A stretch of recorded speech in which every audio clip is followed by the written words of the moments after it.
West Bengal state ইউনিভার্সিটিতে যারা পড়ছো তোমরা কয়েকদিন ধরেই আমার কাছে সাজেশন চাইছো। তো সাজেশন দিতে গেলে 2022-এর কোশ্চেনটা আলোচনা করা খুবই প্রয়োজন। এখানে দেখো 2022-এর কোশ্চেন তোমরা জানো যে 2 নম্বরের কোশ্চেন আসবে 10টা। এর মধ্যে কিন্তু বেশ কিছু লজিক আছে, সেগুলো নিয়ে আমি পরে আলোচনা করছি। এই মুহূর্তে আমি বলে দিতে পারি যে 5 মার্কসের কোশ্চেন।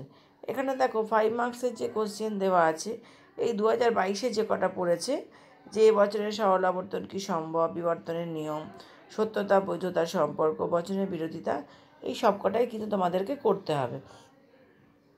এবার আমি আসি তোমাদের যেটা দুটো করতে হবে, সেটা হচ্ছে 10 মার্কসের। তো 10 মার্কসে দুটো কেন করতে হবে, এই দেখো এখানে প্রথমেই বলে দিয়েছে যে অবশিষ্ট প্রশ্নের থেকে যে কোনো দুটি প্রশ্নের উত্তর দাও। তাহলে 1 আর 2 বাদ দিয়ে অবশিষ্ট মানে 3 থেকে শুরু হচ্ছে। তো এখানে দেখো তোমাকে পুরোটা লজিক করতে হবে, লজিক মাস্ট মানে করতেই হবে। প্রথমেই রয়েছে ভেনচিত্রের দ্বারা বৈধতা বিচার, এরকম দিয়ে দেবে যে AAA1 কি AAA2 কি AAA3। এখানে যেমন দিয়েছে EA E2 OA O1, AB C একটা দিয়েছে বচনের আকারে, আর D। তার মানে তুমি যদি শুধুমাত্র এইটা শিখে নাও, এই EA E2 এইরকম যদি কয়েকটা শিখে নাও, তাহলে তুমি এই 5 দুগুণে 10 এটা আরামসে করতে পারবে। এবং এইটা তোমরা কোথা থেকে করবে সেই সাজেশনটা আমি করে দিচ্ছি, সেটা আমি দেখবে এর লাস্টে আমি দিয়ে দেবো যে কিভাবে তোমরা করবে। এক্সারসাইজটা আমি দিয়ে দেবো, ওই কটা করে গেলেই তোমরা করতে পারবে। এবং এইটা যে ভিডিওতে আমি শিখিয়েছি তোমাদেরকে খুব ভালো করে, সেই ভিডিওর লিঙ্কটা আমি তোমাদেরকে দিয়ে দিচ্ছি। এইবার নেক্সট দেখো, তাহলে 3 নম্বরে আমি বলে দিলাম 3 নম্বরটা শুধু ভেন ডায়াগ্রাম করতে হবে। এবার 4 নম্বরে রয়েছে তোমাদের ট্রুথ টেবিল, ঠিক আছে।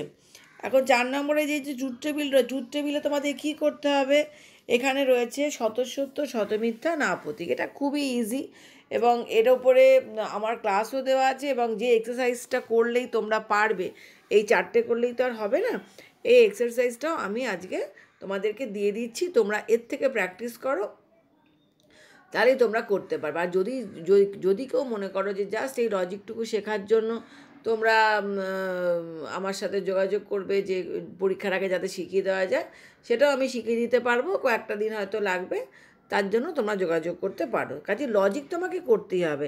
তাহলে একটা হলো ভেন ডায়াগ্রাম, আর একটা হলো কি এই লজিক। আর একটা যেটা করতে হবে নাম্বার 5-এ রয়েছে, সেটা হচ্ছে বৈধতা বিচার, মানে সত্য সারণীর সাহায্যে বৈধতা বিচার, মানে কিভাবে তুমি বৈধতা বিচার করবে।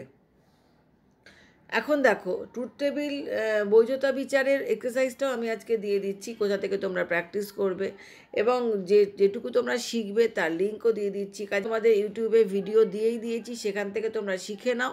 আর যে এক্সারসাইজটা আমি দিচ্ছি তোমাদেরকে, সেইটাও তোমরা করে নাও। এরপরেও যদি মনে হয় যে না ম্যাম এগুলোকে আমাদের একবার প্র্যাকটিস করিয়ে দিলে বা এ করলে ভালো হয়, সেক্ষেত্রে হয়তো 2-3টে ক্লাস হয়তো লাগবে, সেক্ষেত্রে তোমরা যোগাযোগ করতে পারো। আর একটা করতে হবে তোমাকে কোশ্চেন, ঠিক আছে। এখন কোশ্চেন কমন পেতেও পারো, নাও পেতে পারো, তাও আমি কোশ্চেন দিয়ে দেবো। যেমন ধর এখানে বলছি ব্যতিরেকি পদ্ধতি, আমাদের 5টা পদ্ধতি আছে, মিডের 5টা পদ্ধতি আছে, ঠিক আছে। অন্যয়, ব্যতিরেকি, সহপরিবর্তন, অন্যয় ব্যতিরেকি আর পরিশেষ। এই 5টা পদ্ধতি যদি তুমি করে যাও, তাহলেই দেখবে একটা না একটা তুমি কমন পেয়ে যাবে। তাহলে তোমাদের সাজেশান করার আগে কোশ্চেন পেপারটা খুব ভালো করে বোঝা দরকার ছিল, তাই জন্য আমি বুঝিয়ে দিলাম এবং এটা সাজেশানও করে দিলাম যে 15 মার্কসের তোমাদের দুটো কোশ্চেন করতেই হবে। তার মধ্যে যদিও বা একটা কেউ কোশ্চেন করো, আর একটা তোমাদের লজিক করতেই হবে। তা সেই লজিকটা কোথা থেকে করবে, তার এক্সারসাইজ কী, তার মানে কিভাবে করবে, তার ভিডিওর লিঙ্ক আমি সমস্তটাই দিয়ে দিলাম। আশা করি তোমরা উপকৃত হবে।